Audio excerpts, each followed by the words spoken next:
بالله من الشيطان الرجيم. بسم الله الرحمن الرحيم. طاسين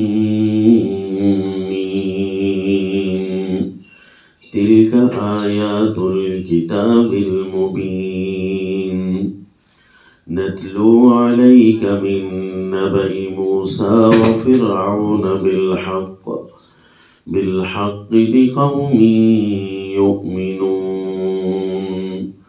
وصلی اللہ علی النبی الکریم. سورۃ القصص، اس سورت کا تعارف العواقب الالہیہ، یعنی وہ انجام جو اللہ والوں کے ہوتے ہیں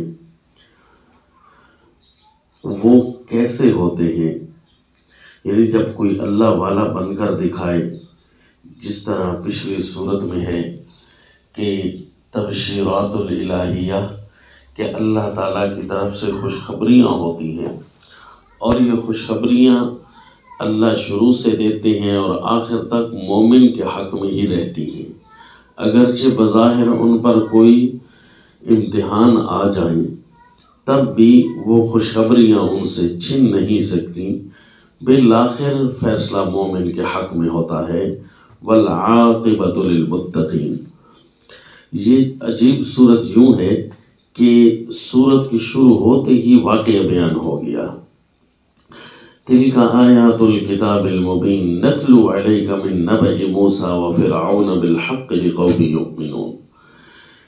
اس واقعے کو آدھی صورت تک تقریباً چلایا. جب یہ واقعہ ختم ہونے لگا تو وہاں ایک جملہ آیا جس نے اس واقعے کے ساتھ دوسری چیزوں کو جوڑا. وَلَقَدْ وَصَّلْنَا لَهُمُ الْقَوْلَ لَعَلَّهُمْ يَتَذَكَّرُونَ. کہ یہ بات پھر آگے بھی چلتی رہی، جس طرح کہ یہ ابھی تم نے پڑھی ہے کہ سیدنا موسیٰ علیہ السلام کی قوم پر جو حالات بنے ان کو وہ ایک مسلسل پروگرام کا حصہ تھے اللہ کریم کی طرف سے. کیونکہ ان فرعون علا فی الارض وجعل اہلها شیعا. فرعون زمین میں انتہا درجے کی سرکشی کر چکا. زمین کے اس ملک کے لوگوں کے دو حصے بنائے، ایک کو کمزور کرتا، ذبح کرتا، اور دوسرے کو اپنی طاقت پر چڑھاتا.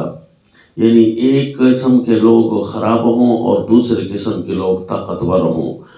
یہ جمہوریت اسی چیز کا نام ہے. خلاصہ جمہوریت یہی ہے. تو اصل میں جمہوریت کا بانی فرعون تھا، کیونکہ اس نے کہا اللہ کی حکومت کو بندوں پر منتقل کرنے کی یہی صورت ہے. اللہ یعوذ باللہ، حکومت اللہ کی نہ مانے اور رب العالی یا بندے بنے، میں بنتا ہوں یا یہ میری ساری اسمبلیاں بنے. تو یہ اصل میں فرعون جمہوریت کا بانی تھا. تو اس جمہوریت کے رد کے لیے اور حاکمیت اعلیٰ اللہ کے لیے ثابت کرنے کے لیے پہلے پیغمبر سیدنا موسیٰ علیہ السلام تشریف لائے. تو اللہ کریم فرماتے ہیں کہ نرید ان نمن علی الذین استضعفوا فی الارض. ہمارا ارادہ ہوا کہ اب ان پر ہم احسان کریں جو زمین میں کمزور کر دیے گئے تھے. کمزور بھی اپنے گناہوں کی پاداش ہوئے تھے، ورنہ بنی اسرائیل کو تو اللہ نے مصر میں سیدنا یوسف علیہ السلام کے ذریعے حکومتوں سے نوازا تھا. پھر پے در پے مسلسل کئی حکومتیں آئیں، لیکن ان کی اپنی نافرمانیوں نے بالآخر فرعون جیسوں کو اپنے اوپر مسلط کروا دیا. لیکن گناہوں کا کفارہ کئی قوموں نے دیا. ان کو پستے رہے چکی میں، غلامیت کی چکی میں پستے رہے. بالآخر اللہ کریم فرماتے ہیں کہ ہم نے کمزوروں کو اوپر لانے کا فیصلہ کیا. تو یہ جو جمہوریت کی توڑ میں کمزوروں کو اوپر لایا جا سکتا ہے. یہ جو جمہوریت کا بدنما بظاہر خوشنما نعرہ ہے کہ ہم عام لوگوں کو ان کی رائے کو ایک پاور دینے کے لیے اور ایک وقار دینے کے لیے یہ نظام لا رہے ہیں. حالانکہ یہ غریب کو کچلنے کا نام ہے. ظالم ظالم تر ہوتا جاتا ہے اور مظلوم مظلوم تر ہوتا جا رہا ہے. اس کے مقابلے میں جو نظام سیدنا موسیٰ علیہ السلام نے متعارف کرایا یہ کمزوروں کے اٹھنے کے طریقہ تھا.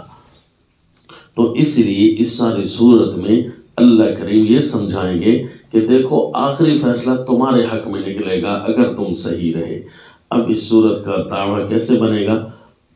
النبأ المبین فی عاقبۃ المتقین من قصص موسیٰ وفرعون وما وصلهم من المشرکین المفسدین، یعنی النبأ المبین فی عاقبۃ المتقین، واضح خبر متقیوں کے انجام کے بارے میں کہ ان کا انجام بھلا ہوتا ہے، اچھا ہوتا ہے، آخری فیصلہ انہی کے حق میں نکلتا ہے۔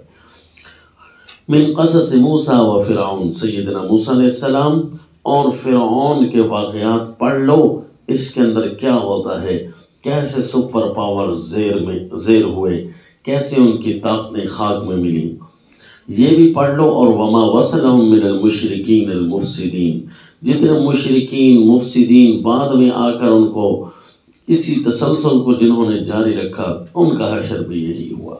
قارون کا حشر بھی یہی ہوا، حالانکہ کان من قوم موسیٰ، سیدنا موسیٰ علیہ السلام کی قوم میں سے تھا، لیکن فرعونیت کے نقش قدم پر چلا، انہی کا واٹر سپورٹر بنا، تو بالآخر وہ بھی ایسا رسوا ہوا کہ اس کے انجام بد کو دنیا نے دیکھا، اور سارے کہتے تھے لولا امن اللہ علینا لخسف بنا، اگر اللہ نے ہمارے ساتھ احسان نہ کیا ہوتا تو آج ہم بھی قارون جیسی زندگی پا کر زمین کے نیچے جا رہے ہوتے، دستے جا رہے ہوتے تھے۔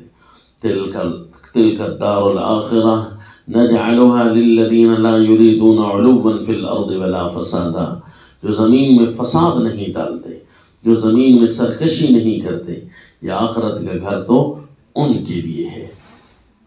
تو اسی لیے اس صورت میں ہے کہ اپنے آخری انجام کا انتظار کریں، جو بھی تکلیف، جو بھی مصیبت، جو بھی ظلم تمہارے ساتھ روا ہو رہا ہو، اپنے دین پر حرف نہ آنے دینا، اپنے دین کو برقرار رکھنا، امر بالمعروف اور نہی عن المنکر کو چلاتے رہنا، بالآخر آخری فیصلہ دیکھنا کس کے حق میں نکلتا ہے۔